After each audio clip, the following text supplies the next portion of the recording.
नरेंद्र मोदी के बारे में एक दिलचस्प तथ्य यह है कि वह पहली बार विधायक के रूप में गुजरात के मुख्यमंत्री बने और वह पहली बार सांसद के रूप में भारत के प्रधानमंत्री बने। 2014 में बीजेपी की बहुमत से जीत के लिए मोदी को श्रेय दिया जाता है और यह साल 1984 के बाद पहली बार हुआ था।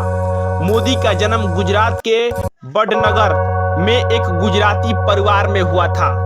बचपन में वो चाय बेचने में अपने पिता की मदद करते थे और बाद में खुद का चाय स्टॉल भी चलाया।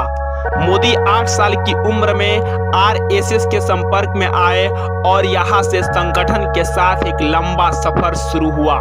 साल 1960 में मोदी ने बचपन में वडनगर रेलवे स्टेशन पर चाय बेचने में अपने पिता की मदद की। बाद में वह बस स्टैंड के पास अपने भाई के साथ एक चाय स्टॉल चलाने लगे।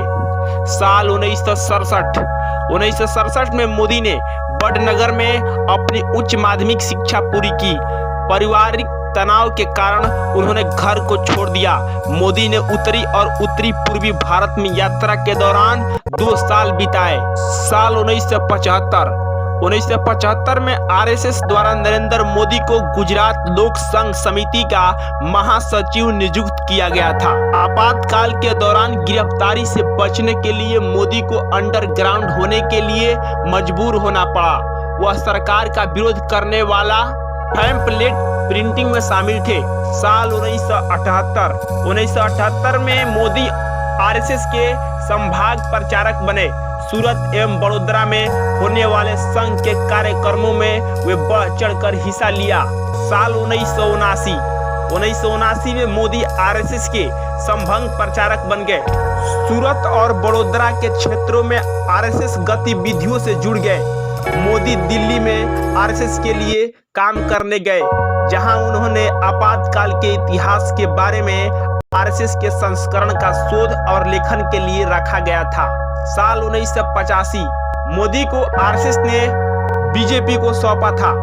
बाद में 1987 में मोदी ने अहमदाबाद नगरपालिका चुनाव में बीजेपी के अभियान को व्यवस्थित करने में मदद की और बीजेपी ने चुनाव में जीत दर्ज की। साल 1986 एलके अंडवानी के बाद मोदी भाजपा के अध्यक्ष बने। उसी समय आरएसएस ने बीजेपी के भीतर अपने सदस्यों को महत्वपूर्ण पदों पर रखने का फैसला किया। साल 1987 मोदी को बीजेपी की गुजरात इकाई की ऑर्गेनाइजिंग सचिव के रूप में निर्वाचित किया गया था। साल 1990 मोदी ने 1990 में लाल कृष्ण अंडवानी की रामरथ यात्रा और 1991 में मुरली मनोहर जोशी की एकता यात्रा आयोजित करने में मदद की। साल 1995 मोदी भाजपा के राष्ट्रीय सचिव चुने गए और नई दिल्ली चले गए। उन्होंने हरियाणा और हिमाचल प्रदेश के चुनाव अभियान का नेतृत्व किया। मोदी को 1996 में बीजेपी के महासचिव बनाया गया। साल 2001 केशुभाई पटेल का स्वास्थ्य खराब हुआ और बीजेपी ने उपचुनावों में कुछ राज्य विधानसभा सीटें खो दी। बीजेपी के राष्ट्रीय नेतृत्व ने पटेल की जगह मोदी को गुजरात के मुख्यमंत्री की कमान सौंप दी। 7 अक्टूबर 2001 को मोदी ने गुजरात के मुख्यमंत्री के रूप में शपथ ली। 24 फरवरी 2002 को मोदी ने राजकोट द्वितीय निर्वाचन क्षेत्र में उपचुनाव जीता। मोदी ने कांग्रेस के अश्विन मेहता को 14,728 मतों से पराजित किया। यह उनकी पहली और बहुत छोटी समय सीमा थी। साल 2002 में उन्होंने मणिनगर से चुनाव लड़ा और बेहतरीन जीत दर्ज की। उन्होंने कांग्रेस के ओझा यतीन भाई नरेंद्र कुमार को 38,256 मतों से पराजित किया। मोदी को गुजरात के मुख्यमंत्री के रूप में दूसरी पारी के लिए भी चुना गया। साल 2007 23 दिसंबर 2007 को मुख्यमंत्री के रूप में मोदी का तीसरा कार्यकाल शुरू हुआ और 20 दिसंबर 2012 को पूरा हुआ। इस बार फिर उन्हें मणिनगर से जीत हासिल हुई।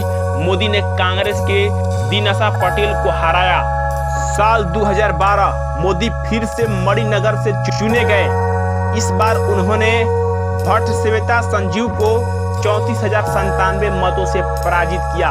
मोदी ने फिर से मुख्यमंत्री के रूप में चौथे कार्यकाल के लिए शपथ ली। बाद में मोदी ने 2014 में विधानसभा से इस्तीफा दे दिया। साल 2014 नरेंद्र मोदी 14वें भारत के प्रधानमंत्री के रूप में चुने गए। मोदी ने 26 मई 2014 को भारत के प्रधानमंत्री के रूप में शपथ ली थी। वह ब्रिटिश साम्राज्य से भारत की आजादी के बाद पैदा हुए पहले प्रधानमंत्री बने। साल 2019 23 मई को नरेंद्र मोदी एक बार फिर वाराणसी से सांसद चुने गए। उन्होंने लोकसभा चुनाव में वाराणसी सीट पर कांग्रेस के नेता अजय राय को हराया। इसी जीत के साथ उन्हें फिर से भारत का प्रधानमंत्री चुना गया। 30 मई 2019 को नरेंद्र मोदी ने फिर से प्रधानमंत्री पद की शपथ ली और 31 मई को कैबिनेट का विस्तार किया।